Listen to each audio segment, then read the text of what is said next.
कोपरगाव शहरातील गजबजलेल्या मेन रोडवरील मधु वाईन्स आणि जिओ मार्ट या दोन दुकानांमध्ये 10 एप्रिल रोजी मध्यरात्री झालेल्या धाडसी चोरी प्रकरणी आरोपीला जेरबंद करण्यात पोलिसांना मोठे यश आले असून बीड एलसीबीच्या मदतीने मुख्य आरोपीला अटक करण्यात आली आहे। आरोपीचे नाव रामनिवास गुप्ता असे असून त्याला ताब्यात घेतल्यानंतर कोपरगाव शहर पोलिसांनी शहरातून त्याची धिंड काढली आहे। 10 एप्रिलच्या मध्यरात्री खंदक नाल्याजवळील मधु वाईन्स आणि समोरील जिओ मार्ट या दुकानावर चोरट्यांनी डल्ला मारला होता। चोरट्यांनी अतिशय शिताफीने चोरी करताना शटर जवळील ड्रमला टेकून बोर्ड आडवा लावला जेणेकरून कोणी पाहू नये। त्यानंतर कटरच्या साह्याने शटरचे लॉक ब्रॅकेट कापून दुकानात प्रवेश करण्यात आला। मधु वाईन्स मधून रोख रक्कम व महागड्या दारूच्या बाटल्या असा अंदाजे 1 ते 1.5 लाख रुपयांचा मुद्देमाल चोरीला गेला होता। त्यानंतर चोरट्यांनी जिओ मार्ट या मोबाईल शॉपीमध्ये प्रवेश करून सर्वप्रथम सीसीटीव्ही DVR काढून घेतला। त्यानंतर रोकड, मोबाईल आणि इतर मौल्यवान वस्तू असा अंदाजे 2.5 ते 3 लाख रुपयांचा ऐवज लंपास केला होता। या घटनेमुळे व्यापारामध्ये भीतीचे वातावरण निर्माण झाले होते।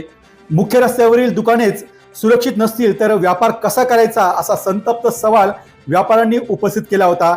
या प्रकरणाचे गांभीर्य लक्षात घेता कोपरगाव शहर पोलीस ठाण्याचे पोलीस निरीक्षक रामकृष्ण कुंभार व त्यांच्या टीमने या गुन्ह्याचा तपास वेगाने सुरू केला।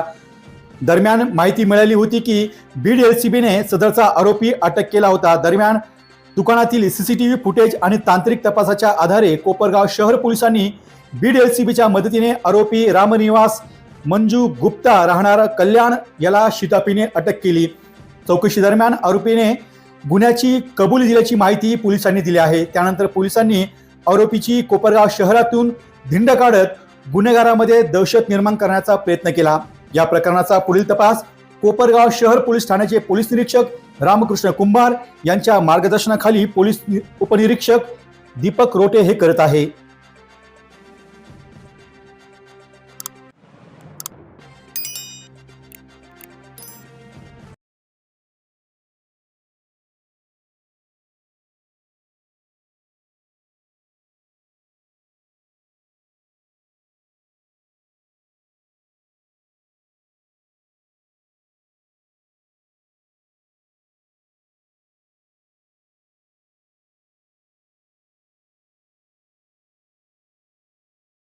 डी न्यूज वृत्तवाहिनी सामाजिक, शैक्षणिक, राजकीय, धार्मिक, सहकार, सांस्कृतिक, कृषी या सर्व चालू घडामोडींचा वेध घेणारी वृत्तवाहिनी।